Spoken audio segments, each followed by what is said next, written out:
Blog Talk Radio.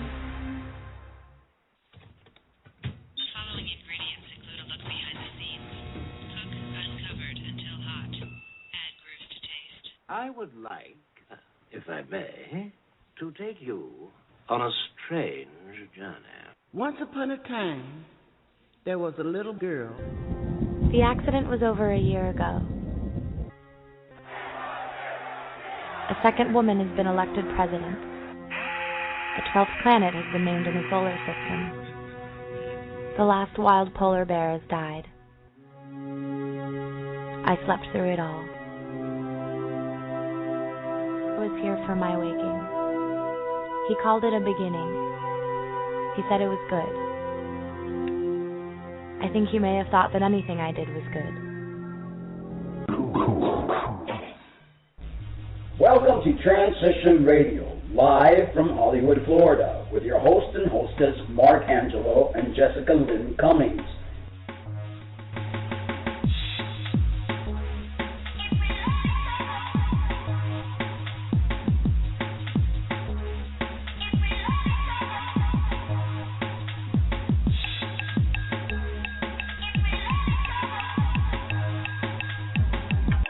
For trans folks, by trans folks, here to let your voice be heard.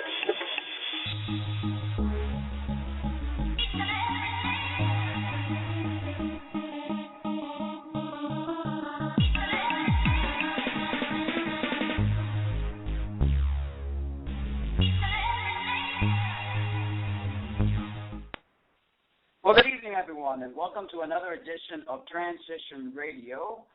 It's an awesome day today. I hope all of you guys have had a productive day and are really enjoying, what day is it today? It's Thursday. Something like that. We have a lot of exciting news, and we're waiting for our guest speaker or guest for the show this evening to call in, and I hope he did not forget. And the guest for today was Bishop Makalani-MaHee, and he still has not called in. But let's talk to you a little bit about the exciting news. We have a new sponsor. We want to thank them. They're the Breast Form Store. They have been established since 1993. They are the Internet's most trusted and discreet shopping center for all of your transgender and cross-dressing needs. Have your items shipped directly to you in discreet packaging. Please check them out and peruse their amazing website, and please stay tuned to our future shows as we will soon start running random contests with awesome prize giveaways courtesy of the Breast Form Store online. Check out our website and click on their banner to check them out and show your support. Well, today we have an innovative and dynamic guest, Bishop Makalani-MaHee. He's a minister and artist who serves as a community organizer. He is also the founder and CEO for Black Gay Pride South Florida.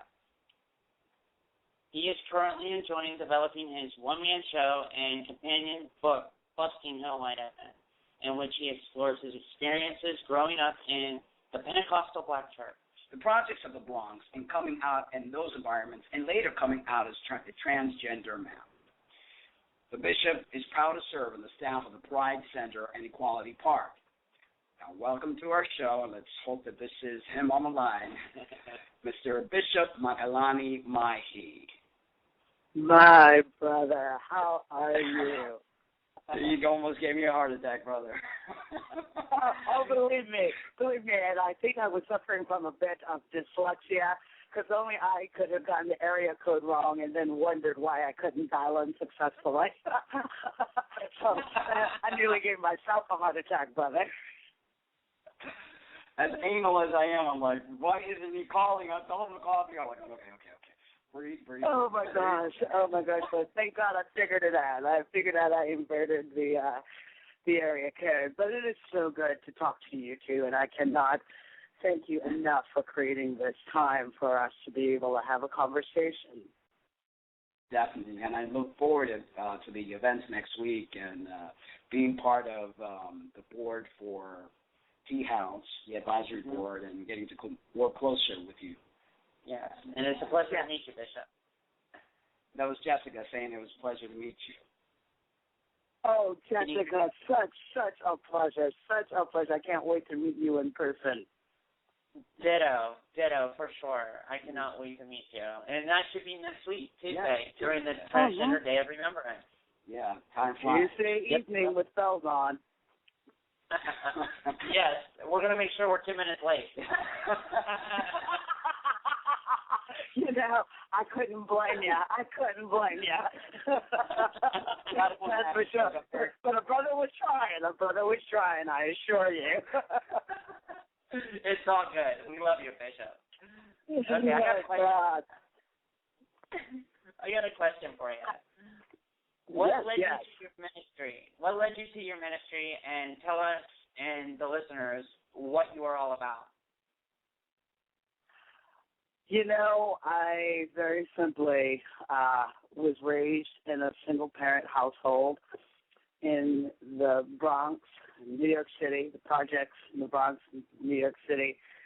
And there were two things that my mother was very clear to instill in all of her children, and that was, number one, a love of God, and number two, a responsibility to be of service to our community. And I think that everything that I have chosen to do, be it as a musician, as an artist, as a minister, as an activist, as a community organizer, all basically comes back to those 2 points of, you know, how do I show that I love God by serving those around me.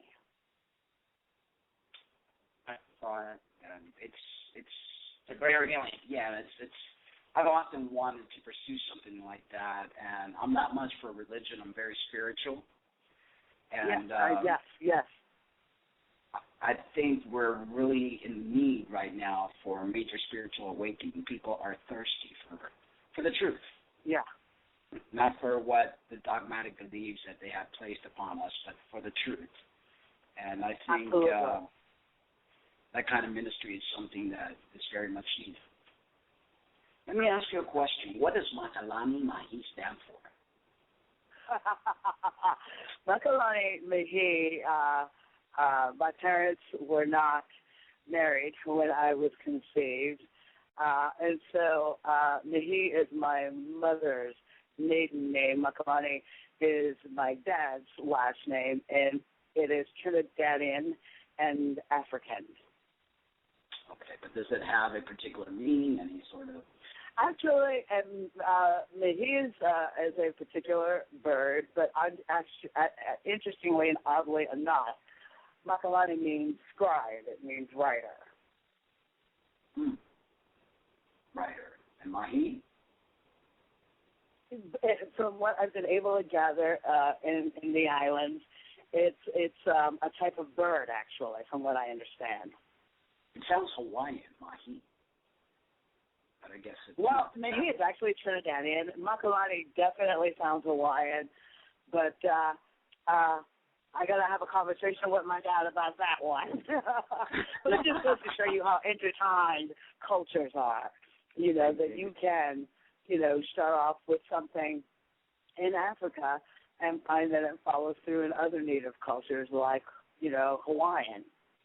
Right. It's a small world. As big as we think it is, it's a very small world. And we're all extremely small. Yes. Yes, we are. How did the Black Gay Pride South Florida come about? And give us details regarding the organization. So I spent 8 years organizing in Atlanta, Georgia, and was a part of the committee that launched Atlanta's Black Pride. And Atlanta's Black Pride happens to be the second largest Black Pride in the world. It draws approximately upwards of probably somewhere in the neighborhood of 60,000 people every year to Atlanta. And it's second only to Washington, D.C.'s Black Pride, which draws in excess of 100,000, I believe. And so in organizing Atlanta's Black Pride, when I came here And there essentially was no black gay community when I arrived in 1998. I decided, obviously, being the activist that I am, that I came here to roll my sleeves up and get to work. And one of the things I knew that I could bring to the table, having had previous experience organizing a Black Gay Pride, was I knew I could open a church here, and I knew I could facilitate us being able to gather as a community under the umbrella of celebrating Black Gay Pride. Awesome. And it's amazing how in the Black community, not only gay organizations have grown, but also in the transgender. I'm seeing more and more groups come to life. And it is a wonderful thing, because what I recognize in the process of self-evolution, community evolution, is that the more you open yourself up, and the more you explore, obviously, the more you get to know yourself. And as you get to know yourself better, you begin to define yourself differently. And as you define yourself differently, I think our individual tents get a little wider, and our collective tents get a little wider. So we find ourselves living in an expanding tent where hopefully everybody is not only finding their own place, but hopefully everybody is feeling welcomed and affirmed and supported as well. And it's a difficult thing. I mean, I'm Latino, and I know that being Latino, I've been a byproduct of prejudice all my life, especially when I came here as a youngster from Cuba.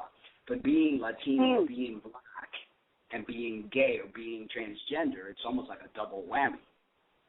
Felt double? How about triple? Triple. Definitely. Have you felt a lot of prejudice, even from your own? Because I know that Latinos are very against gays and also transgender. Have you felt a lot of pressure from your own community, especially the church community? Well, and here's the challenge. I think my situation, the short answer to your question is absolutely. But I think my case is a little different in that I'm one of those folks who chose to transition later in life. I was turning 40, and I really had to look at what kind of quality of life I wanted and what kind of truth I wanted to stand in moving into the next chapter of my life. So people have associated my work for 20 plus years. They first had to get over me being this black, queer minister in a traditionally conservative community, and then now they're finding themselves once again having to deal with the hurdle of me crossing yet another boundary in people's minds. So I think that there is definitely some of that conservative homophobia and transphobia that I've had to deal with over the years.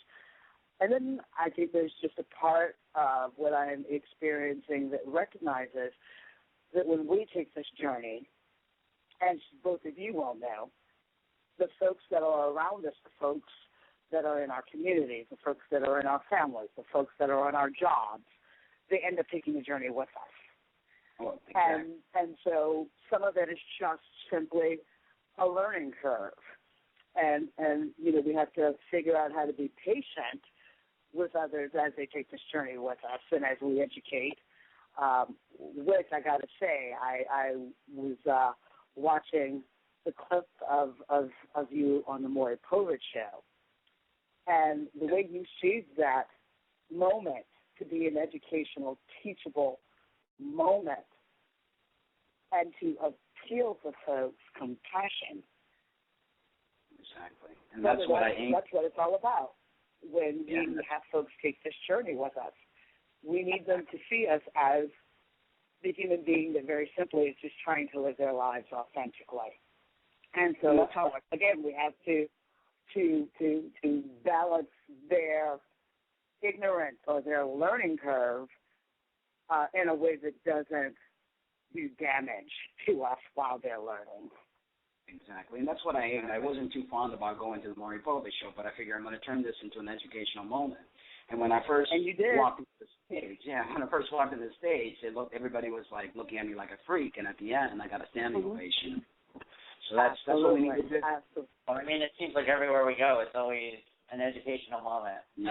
Yeah, with Jess and I, we're always educating people. But tell me a little bit about Hell Wide Open. It sounds like really exhilarating production. Give us a little history behind it and what's the show about? So, Busting Hell Wide Open started out as what was then at that point in my life a one-woman show based on my experiences being raised in the projects of the Bronx and in the Pentecostal Black Church and a single-parent household and coming out in those environments. And as I began to complete the piece, I actually took my first commissioned church and began my pastoral career. And so I sort of really felt that there really was, I didn't see how performing and ministry, quote unquote, in a traditional manner would sort of work hand in hand. And so I sort of thought, I'm going to take a break from performing, and I sort of shelved the piece.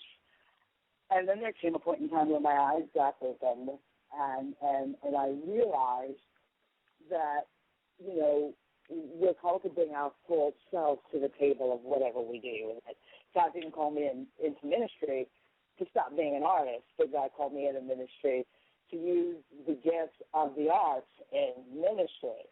And when I got that, I sort of went from transitioning the piece from a performance art piece into a book back to a performance art piece.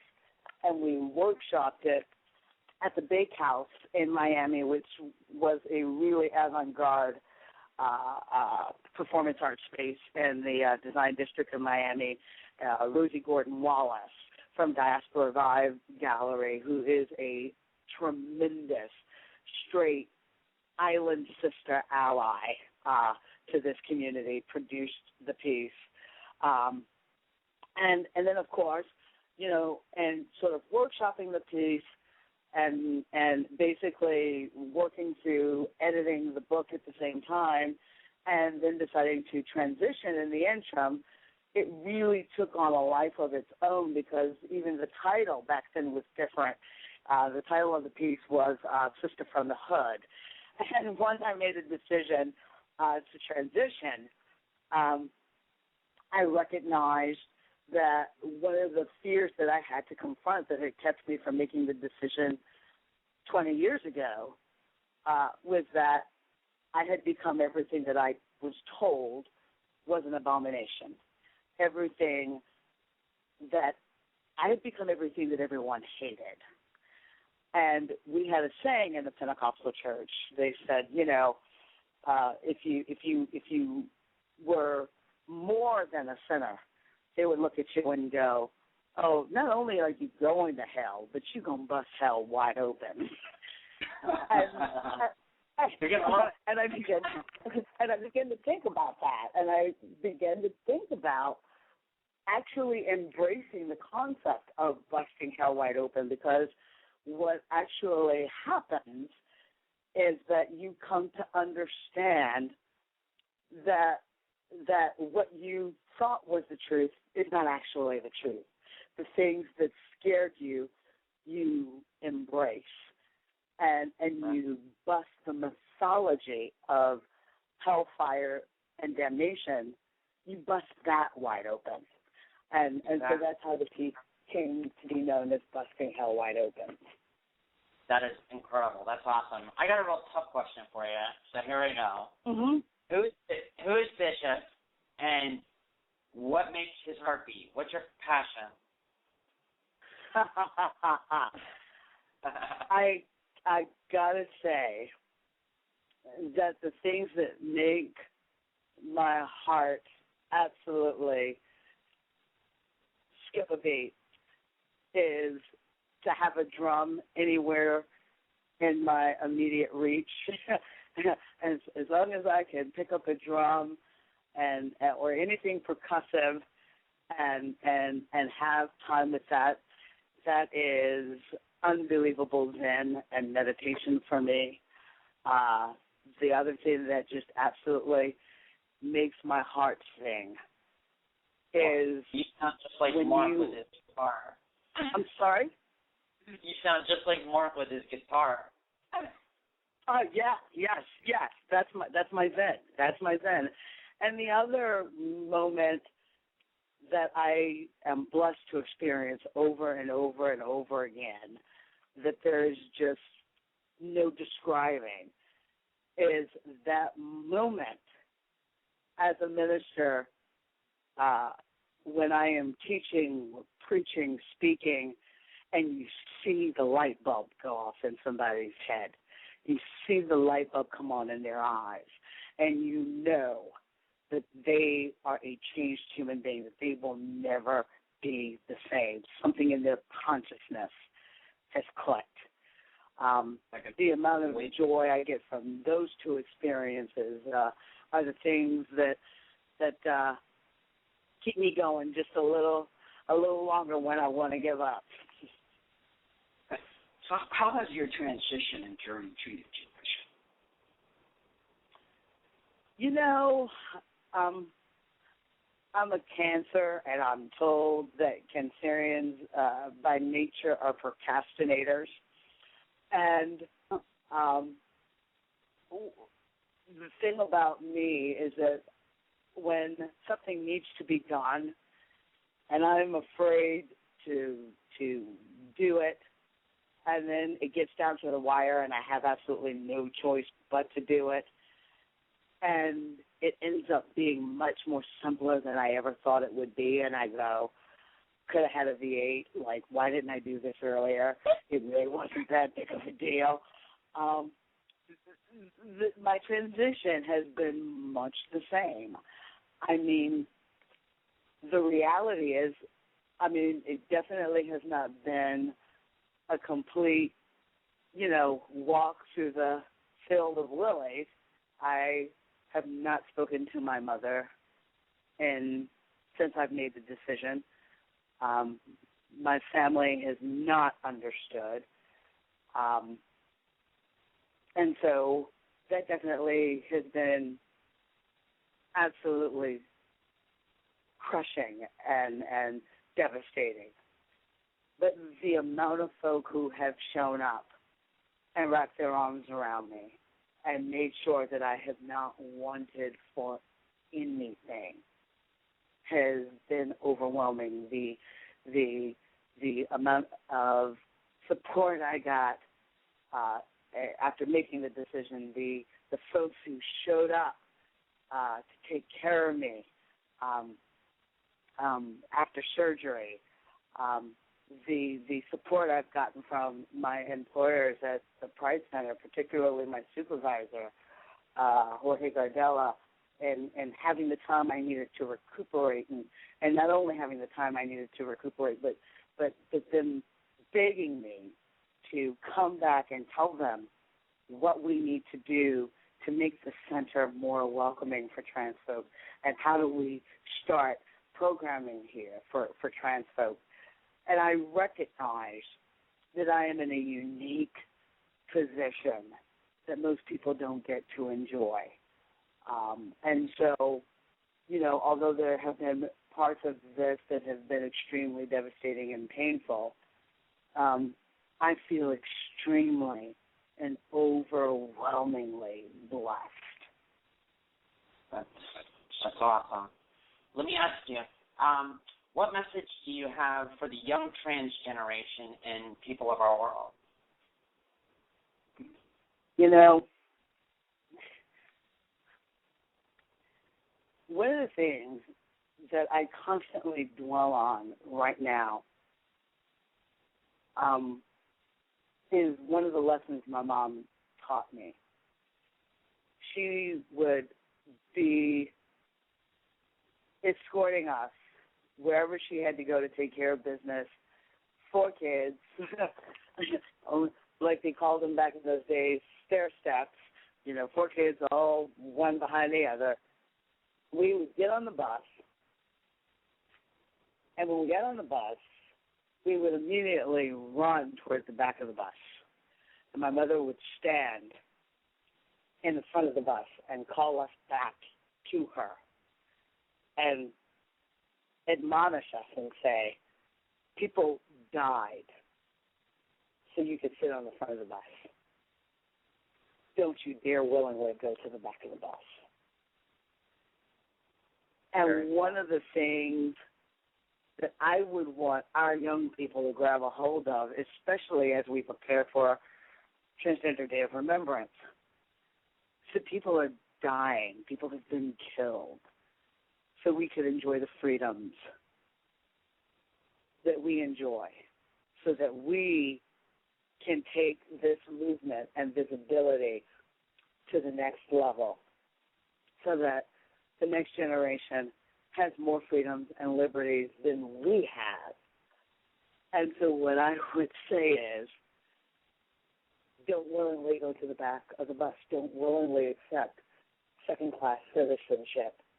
There are people who have been killed so that we can live authentic lives. And our debt to them is to live as authentically as we possibly can.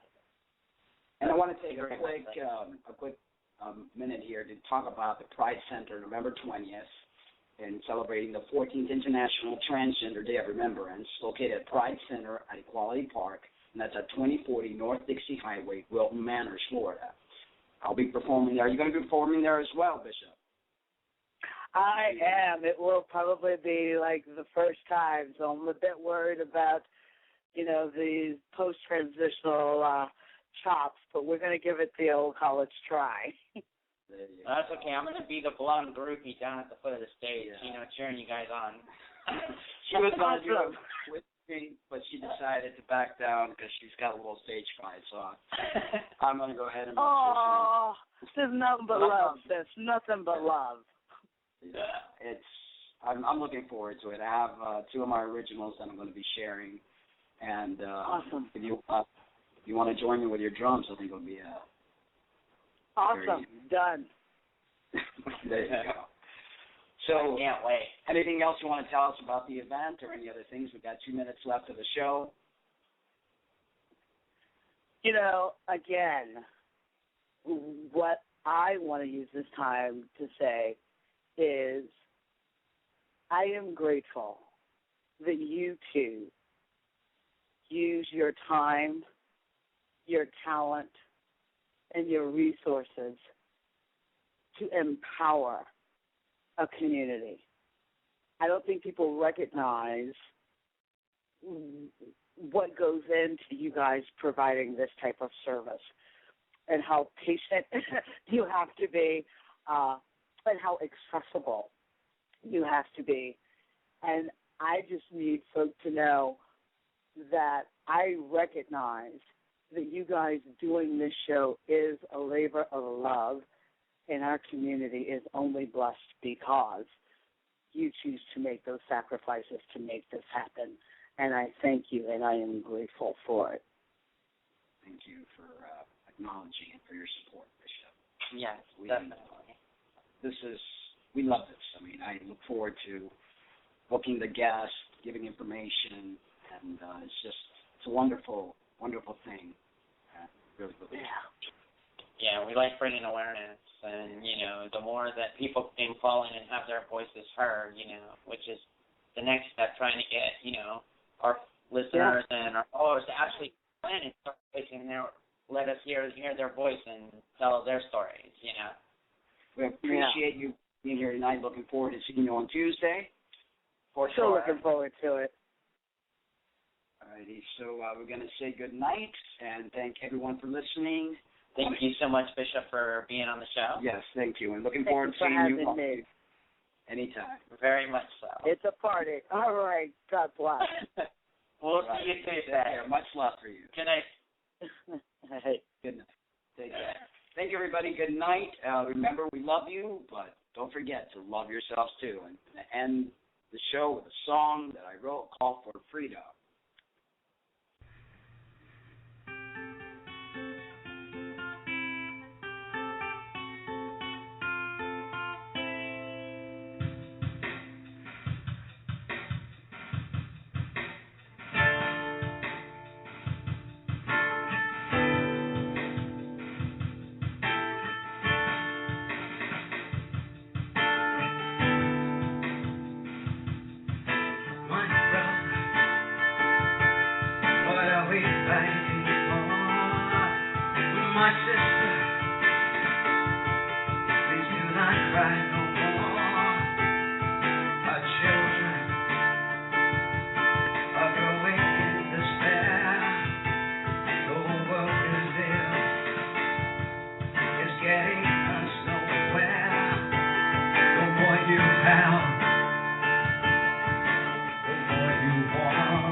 And endless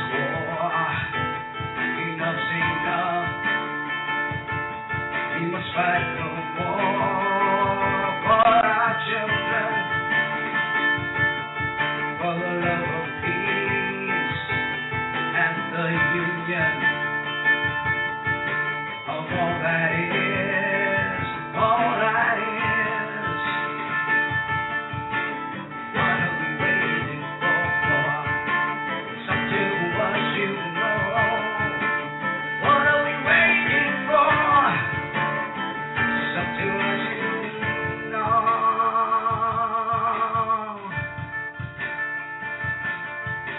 The little girl that cries 'cause her mother died, in the hands of the blue-eyed man who's filled with lies. For freedom they claim their back.